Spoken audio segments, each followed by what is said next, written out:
Hi friends, welcome to Shivya Times. இன்னைக்கு நம்ம வீடியோல மக்காச்சோளத்தை அறுவடை பண்ணி காய வச்சு அதை மூட்டை பிடிச்சி ஏத்தி விடுற வரைக்கும் உள்ள அனைத்து ப்ரொசீஜரையும் பார்க்க போறோம். நீங்க நம்ம சேனலை ஃபர்ஸ்ட் டைம் பார்க்கறவங்களா இருந்தா சப்ஸ்கிரைப் பண்ணிக்கோங்க. அப்படியே பக்கத்துல உள்ள பெல் பட்டனை பிரஸ் பண்ணி அதுல ஆல்ங்கிற ஆப்ஷனையும் செலக்ட் பண்ணிக்கோங்க. அப்பதான் நம்ம போடுற வீடியோ உடனுக்குடன் உங்களுக்கு கிடைக்கும். இப்போ வாங்க வீடியோக்குள்ள போகலாம்.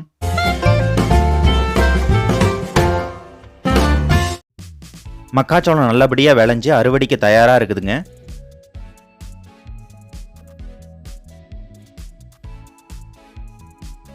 எப்பவுமே விதை ஊனும் போதும் அறுவடை பண்ணும்போதும் சாமி கும்பிட்டு தான் ஆரம்பிப்போம். அதே போல் இப்பவும் சாமி கும்பிட்டு நம்ம அறுவடை ஆரம்பிச்சிடலாம்.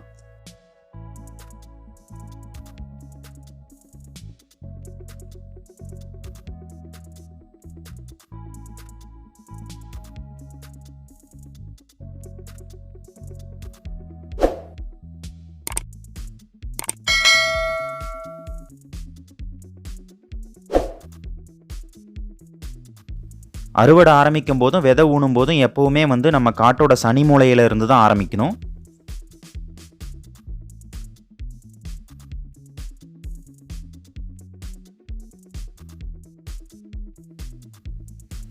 மக்காச்சோள கதிர்களை இப்படி ஒடிச்சு போட்டுட்டு அதோட தட்டை நம்ம வெட்டி மாட்டுக்கு போடுவோம்.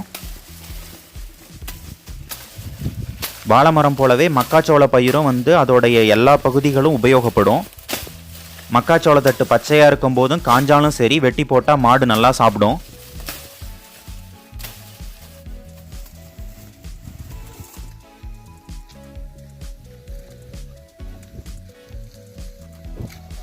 பாருங்க, தட்டு நல்லா காஞ்சிருந்தாலும் சரி மாடுங்க நல்லா இதை சாப்பிடுது.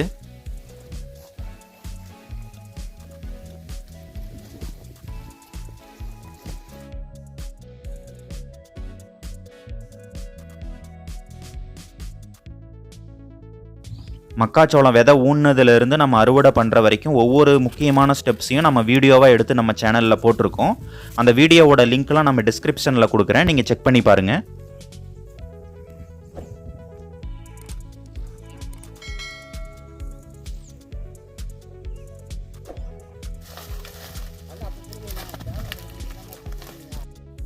நம்ம 2.5 ஏக்கர் கிட்ட சோளம் பயிரிட்டு இருக்கோம். இதை எல்லாத்தையும் நம்ம ஒருத்தரால் அறுவடை பண்ண முடியாது, அதனால் நம்ம ஆட்களை கூப்பிட்டுருக்கோம். இந்த சோளத்தில் நிறையா சொனை இருக்கும், ரொம்பவே அரிக்கும். ஆனால் சோளத்தை ஒடிச்சு எடுக்கிறது ரொம்பவே ஈஸி தான்.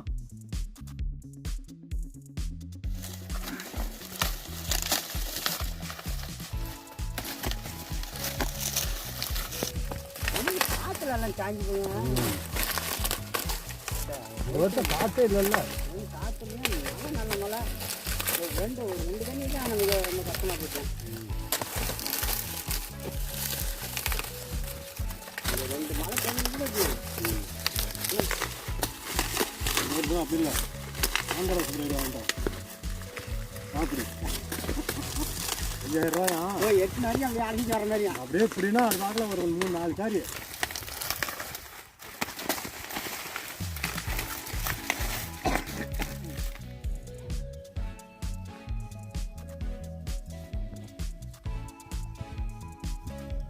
சோளக்கதிர் ஒடிக்கிற வேலை முடிஞ்சிருச்சு. இப்போ கதிர்களை எல்லாம் நம்ம ட்ரக்கில் கொண்டு நம்ம இடத்துல சேர்த்திடலாம்.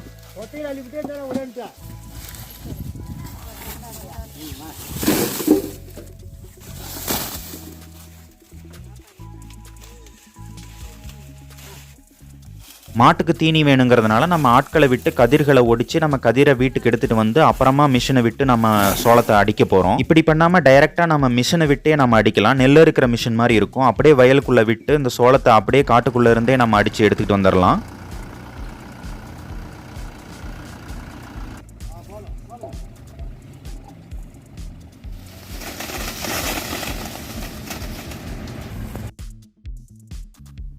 மிஷினை காட்டுக்குள்ளே விட்டு டைரெக்டாக நம்ம சோளத்தை அடித்து எடுக்கும்போது நம்ம அந்த தட்டெல்லாம் ரொம்ப ஒடிஞ்சு போயிடும். அதை எடுத்து நம்ம மாட்டுக்கு போட முடியாது. அதனால தான் நாங்கள் எப்போவுமே ஆட்களை விட்டு ஒடிச்சு தட்டை தனியாக வெட்டி எடுத்துருவோம்.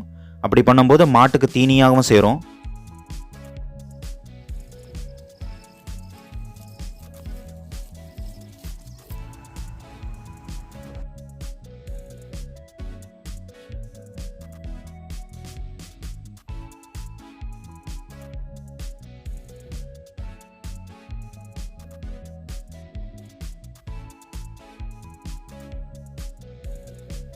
ஒரு வழியா சோளத்தை ஒடிச்சு சேகரித்து நம்ம இடத்துக்கு கொண்டு வந்தாச்சு.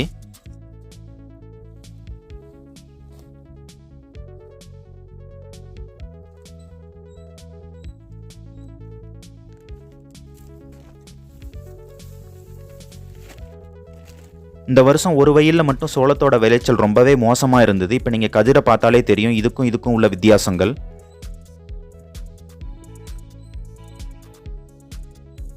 விளைச்சல் மோசமாக இருந்த வயலில் ஒடிச்ச கதிரையும் நல்லா விளைஞ்ச வயலில் ஒடிச்ச கதிரோட வித்தியாசத்தை நீங்களே பாருங்க.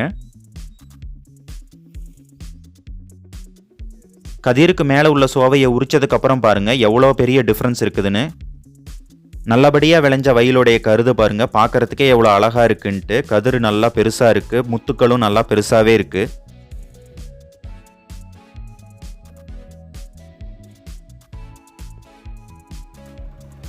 சோளத்தை அடித்து எடுக்கிறதுக்கு மிஷினும் வந்துருச்சுங்க.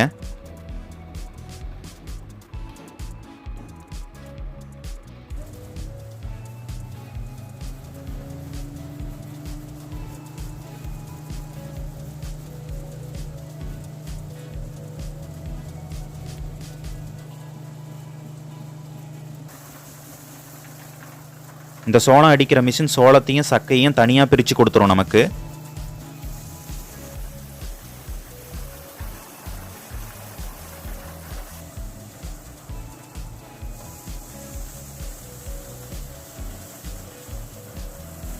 இந்த மக்காச்சோள சோவையும் சக்கையும் பாருங்க எவ்வளோ தூரம் காற்றுல போய் விழுகுதுன்னு.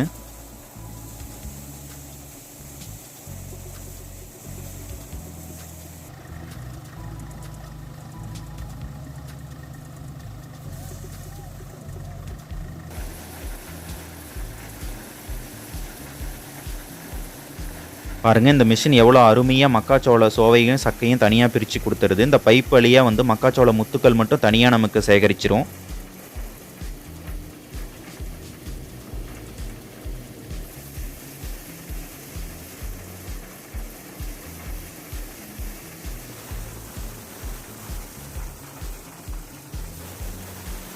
பாருங்கள் மக்காச்சோள முத்துக்களை பிரித்து எடுத்ததுக்கப்புறம் சக்கையும் சோவையும் இந்த பக்கம் தனியாக நமக்கு வந்துடும்.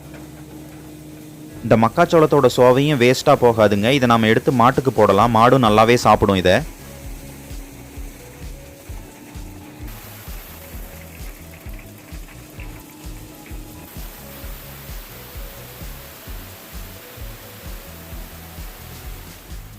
ஃபஸ்ட்டு டிராக்டரோட டிப்பர் நம்பிருச்சு. இப்போ நம்ம இதை எடுத்துக்கிட்டு போய் காய வைக்கிறதுக்கு கொண்டு போகிறோம். மீதி சோளத்தை அடித்து எடுக்கிறதுக்கு அடுத்த டிராக்டர் ரெடியாக வந்துடுச்சு.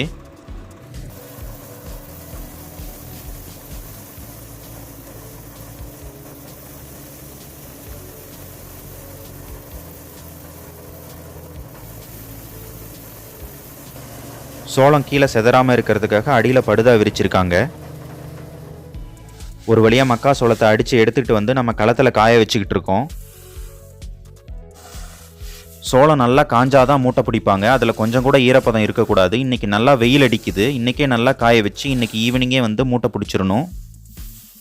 சோளம் சீக்கிரமாக எல்லா பக்கமும் காயறதுக்காக அடிக்கடி இப்படி கிளறி விட்டுக்கிட்டே இருக்கணும்.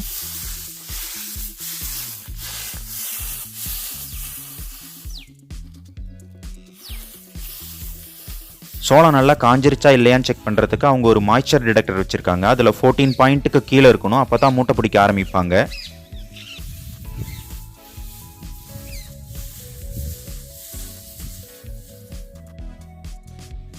சோளம் நல்லா காஞ்சதுக்கப்புறம் இது மாதிரி பாருங்கள் எல்லாம் மூட்டை பிடிச்சி ரெடியாக வச்சுருக்காங்க. நாங்கள் இது ஒவ்வொரு மூட்டையாக தனித்தனியாக எடை போடுறது இல்லை, மொத்தமாக இந்த மூட்டைகளை லாரியில் அடுக்கிட்டு லாரியை கொண்டு போய் வேப்ரிட்ஜில் விட்டு எடை போட்டுருவோம். இந்த வருஷம் மொத்தமாக 54 மூட்டை ஈல்டு கிடைச்சிது. ஒரு வயலோட விளைச்சல் இந்த வருஷம் ரொம்பவே மோசமானதுனால 25 மூட்டை ஈல்டு இந்த வருஷம் ரொம்ப கம்மியாகிடுச்சு.